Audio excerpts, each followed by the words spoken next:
living full-time on a cruise ship. To many people, it sounds like stepping into a dream. Imagine waking up to turquoise waters one morning, anchoring in a historic Mediterranean harbor the next, all while never having to cook, clean, or pay utility bills again. Your neighbors? People on permanent vacation. Your home? A floating palace with fine dining, pools, and shows every night.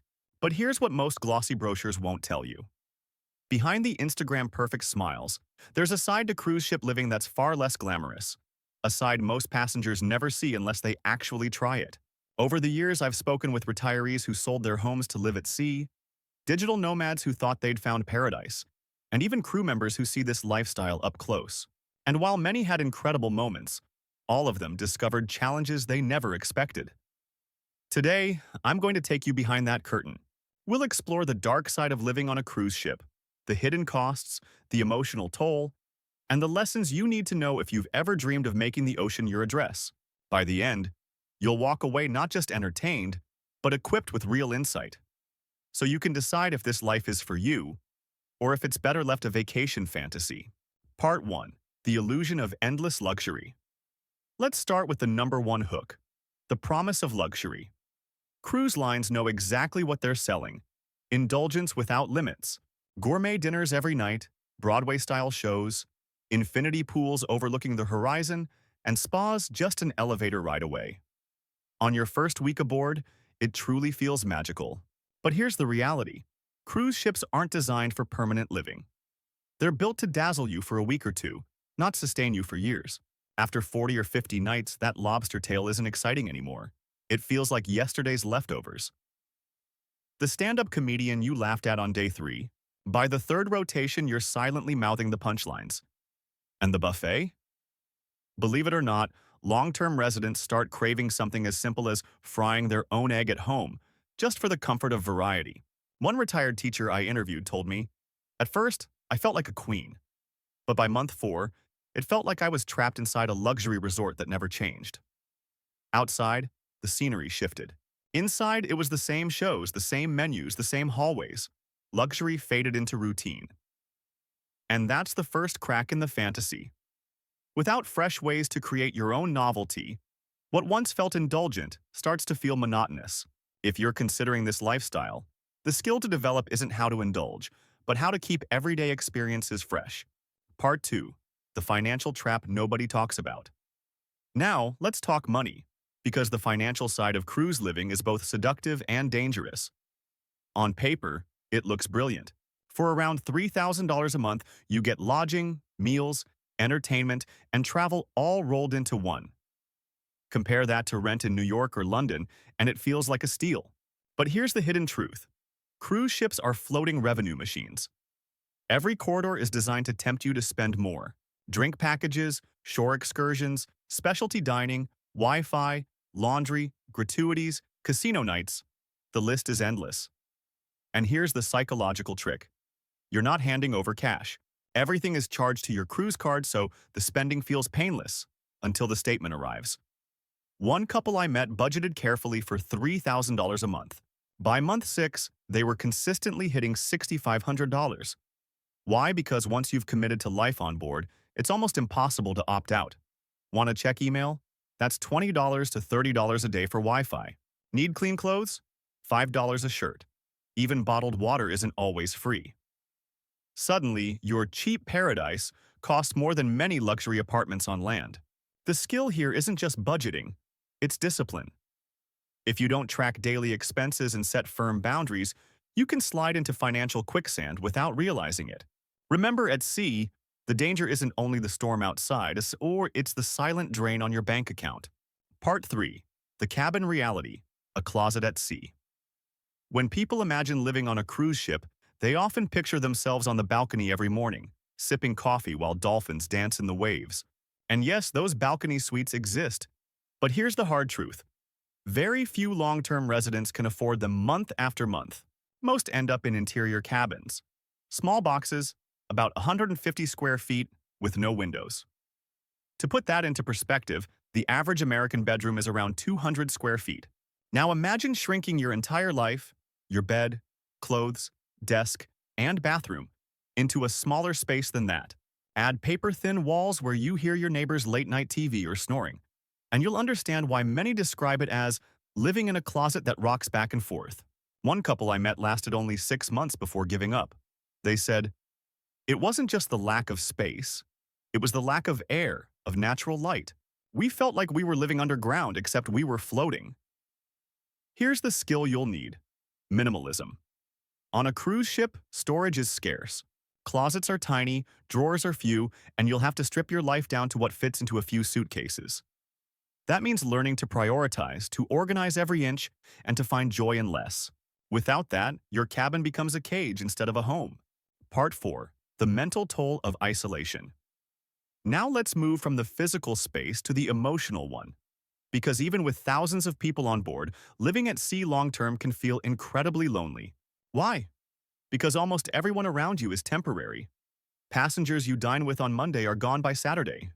That friendly couple you shared a shore excursion with? They disembark, never to return. Multiply that cycle again and again, and you start to feel like you're living in a revolving door of relationships.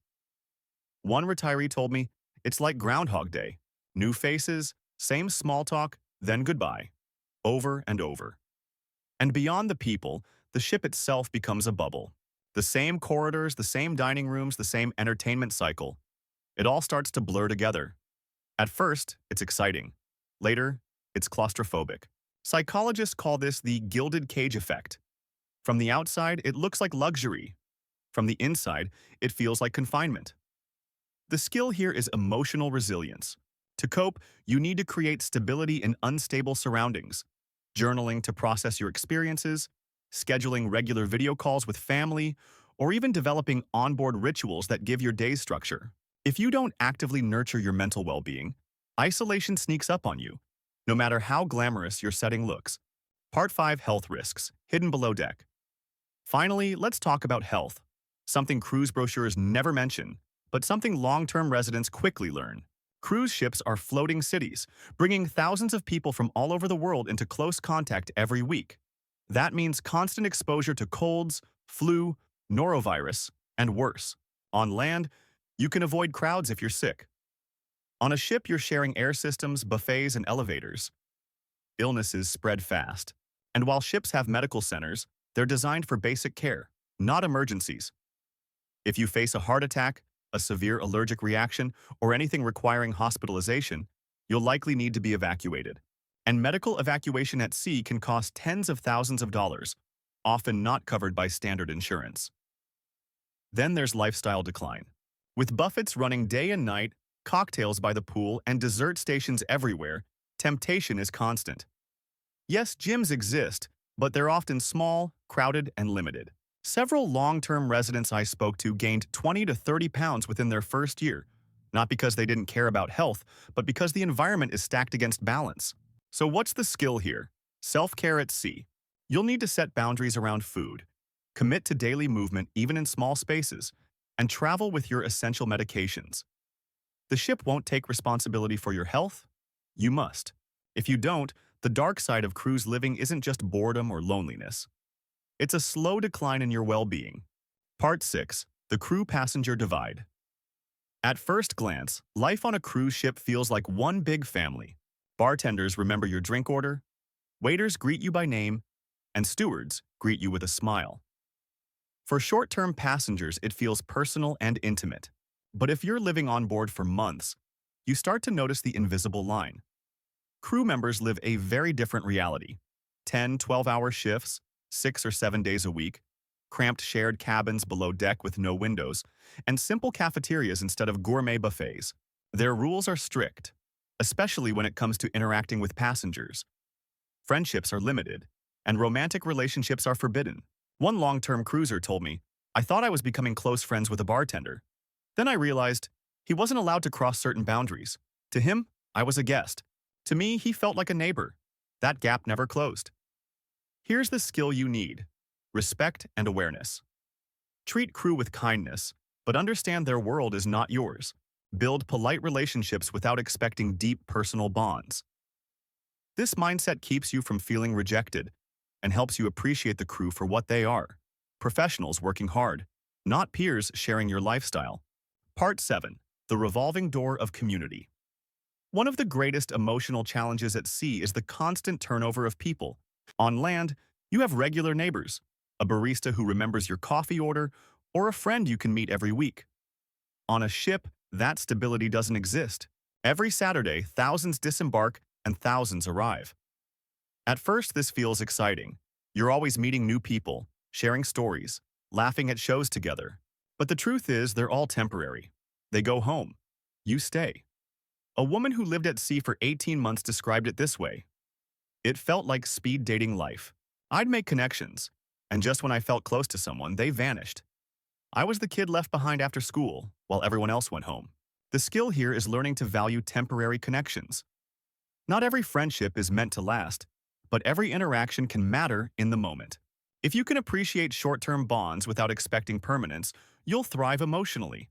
If not, the revolving door will wear you down. Part 8. The Digital Disconnect. We live in an age where staying connected feels effortless. Video calls with family, streaming movies, even working remotely. It's all part of modern life. But on a cruise ship, that illusion shatters quickly. Internet on board is notoriously slow, expensive, and often unreliable. Checking emails can cost $20 to $30 a day. Streaming? Forget it. For digital nomads, this means missed deadlines. For retirees, it means missing your grandchild's birthday video or struggling to call home. One passenger told me, "I thought I'd work from the ship, but between the connection drops and the cost, it wasn't sustainable. I felt cut off, like I was living in the 1990s again."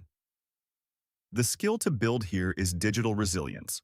Before setting sail, set realistic expectations with family and clients. Plan communication windows, download entertainment in advance, and practice living offline. If you can't tolerate disconnection, cruise living may feel less like freedom and more like isolation. Part 9. The Legal and Logistical Maze. When you're a vacationer, logistics are simple. Bring your passport, board the ship, enjoy your week, and go home. But when you live at sea long-term, things get messy fast. Taxes are a perfect example. If you're spending 10 months at sea, what country are you considered a resident of? Do you still pay taxes back home? Do you qualify for exemptions as an expat? Every country has its own rules, and many long-term cruisers find themselves tangled in a web of paperwork. Then there are visas. For short-term passengers, cruise lines handle port entries.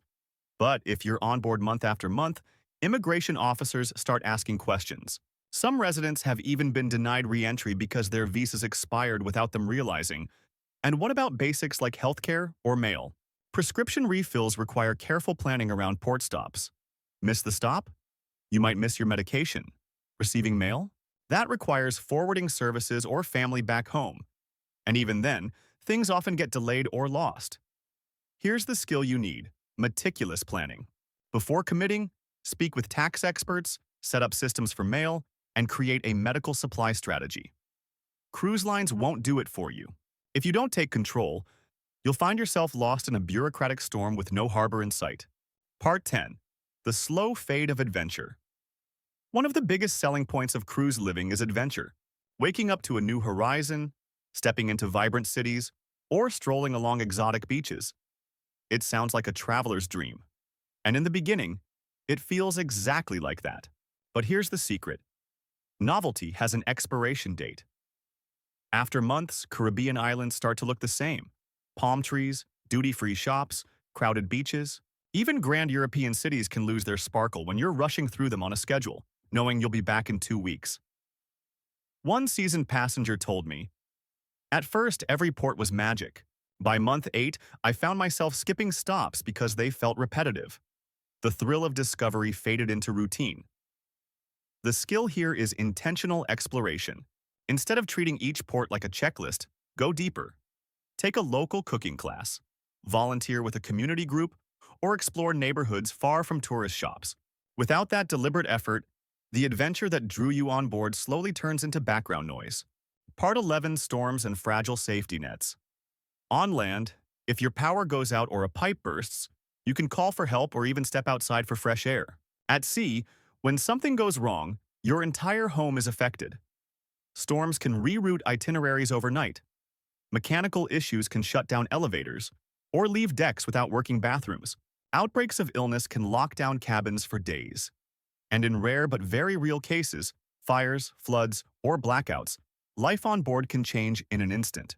For a one-week vacationer, these are inconveniences. You get a refund and go home. But for a long-term resident, it's your life. You don't have another home waiting.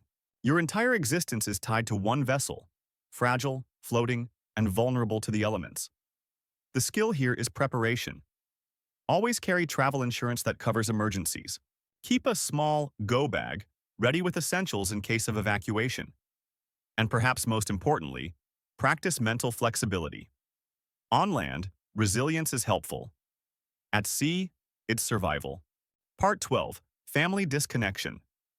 When people picture cruise living, they often imagine family dropping by for visits, children flying in, grandchildren joining for holidays. In reality, that's far less common than you think. Flights are expensive, kids have school schedules, and not everyone can afford to join you on board. Over time, full-time residents find themselves watching family milestones from afar. Birthdays, graduations, even simple Sunday dinners get missed. One grandmother admitted to me with tears in her eyes, "I thought my grandkids would come visit me every summer. But after the first year, it became too complicated. I missed 2 birthdays in a row, and I realized I was drifting away from them." The skill you need here is intentional connection. Plan family reunions during port stops, schedule video calls, even if the Wi-Fi is costly, and consider splitting your time. A few months at sea, a few months at home. Cruise living can be thrilling, but family ties need nurturing, or distance becomes more than just physical. Part 13. The hidden toll of noise and motion. Cruise ships never truly sleep. There's always an engine humming, music echoing from lounges, footsteps in the hallway, or announcements over the loudspeakers. Add the natural rocking of the ship, and restful sleep becomes one of the most overlooked challenges at sea. Some residents adapt. Others develop chronic fatigue, irritability, or even motion sickness that never fully goes away. One long-term passenger told me, "It wasn't the food or the small cabin that got to me. It was the constant noise. I never felt fully rested." The skill here is managing your environment. Noise-canceling headphones, white noise apps, and sleep masks can make a huge difference. Learning to adjust your body's rhythm to the motion of the ship is also essential. At sea, sleep is not guaranteed. You have to protect it. Part 14. Burnout at sea and closing inspiration. When you add it all together, the financial drain, the cabin confinement, the isolation, the health risks, the family distance, and even the constant noise, something deeper happens: burnout. It doesn't happen overnight. At first, you're thrilled. You're exploring, meeting people, tasting freedom. But slowly, the sparkle fades. Dinner feels repetitive, the shows feel recycled, ports feel familiar instead of magical.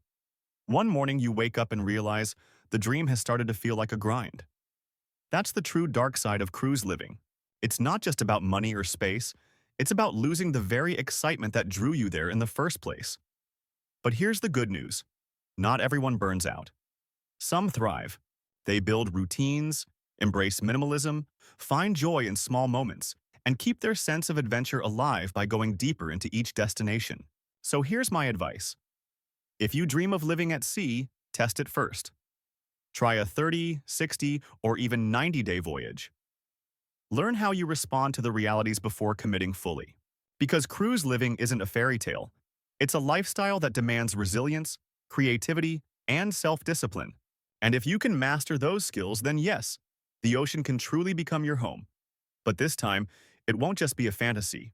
It will be a conscious choice made with eyes wide open.